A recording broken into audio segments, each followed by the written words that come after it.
Alabama's offense is slated to be one of its best in Kalen DeBoer's second year. But if there's a question mark, it's the tight end position. How worried are we? Let's talk about it. This is Way Offsides. 3, 2, let's go.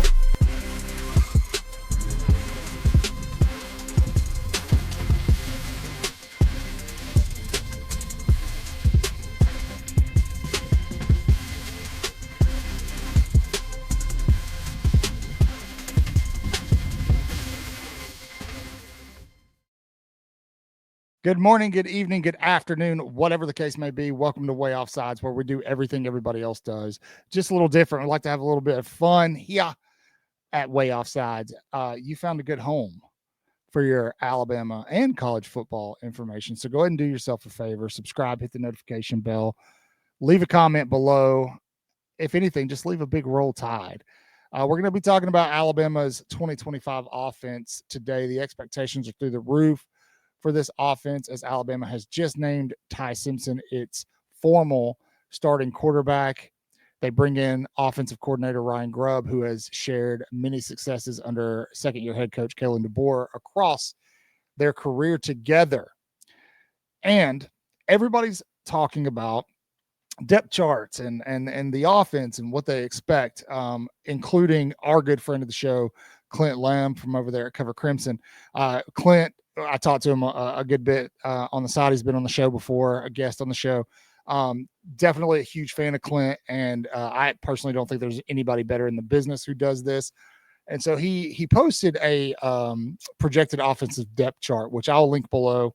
Go check that out first and foremost when you're done here. It's a really good video, kind of goes in, or excuse me, not a video, an article that goes in depth about where he thinks Alabama's depth chart is going to shake up at every position, all along the offensive line, quarterback, of course, and running back, where he's gotten some pushback. I don't necessarily agree with him on the running backs, but if you want to know what I'm talking about, go check it out. But the question of note, the position of question, I should say, is the tight end position. Alabama did some shoring up of that position in the transfer portal.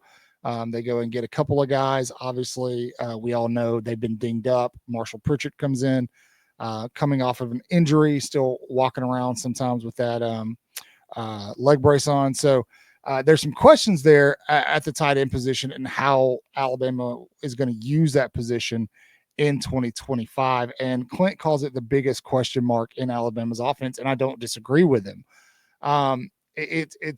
It's weird because we all know Josh Cuevas, he's coming back. So you've got leadership at that position. He's going to be that primary tight end option. And he's shown that, as Clint says, throughout fall camp. He'll be that starting H option for Alabama.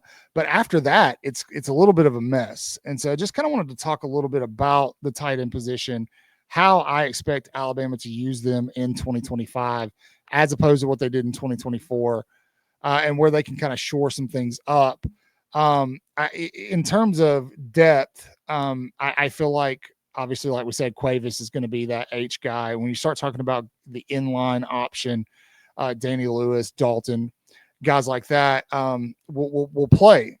Now, much like the linebacker position on the other side of the ball, the tight end position has a lot of talent, but a lot of youth.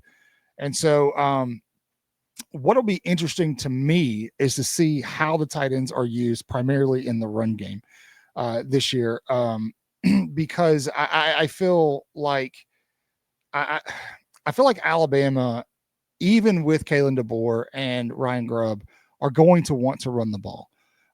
Running the ball does two things: it sets a pace for the game, as well as it challenges your offensive line, and Alabama needs to do that to be able to kind of take over a game like they used to in the days of old. Now, that's contradictory in a way you may think to what Alabama's done, or not Alabama, excuse me, Kalen DeBoer has done in the past, especially at Washington, kind of airing the ball out. That doesn't mean Alabama's not going to do that, but even when they do, the tight end is a very important position, as we saw in 2024, when it comes to pass protection and being a option for the quarterback. A lot of times in 2024, Cuevas really popped as that kind of receiving tight end because things broke down. Milroe had to get out of the pocket, and he would find Cuevas right down the middle of the field or whatever. I think that will still be in play, obviously, but I also think that Alabama will utilize Jam Miller a lot more in the passing game as that late option for Ty Simpson. And so I think that the tight ends will take on a more primary traditional role in terms of blocking, almost that half fullback role. That we used to see with guys like Justin Fowler. But it's hard because Alabama does have a ton of talent at the tight end position. And so it makes me wonder, how involved are these tight ends going to be in the passing attack? Bama presents in 2025 with one of the most talented wide receiving rooms in the country. And some of their wide receivers are big dudes. Like, we're not talking about, Ryan Williams size guys across the boards. They've got some big guys. They've got a lot of big guys who are youth. Derek Meadows, for instance, is one of those folks who Clint also talks about in this depth chart breakdown. So I wonder, when you start looking at, Pritchett, Edwards, Samarco, how Bama will utilize them and how primary they'll be in the receiving game. I think that the tight end position will be more crucial for Bama in the sense of protecting a quarterback, getting in there in line, as well as helping with the run game. So apologize. I'm trying not to cough while I'm talking to you.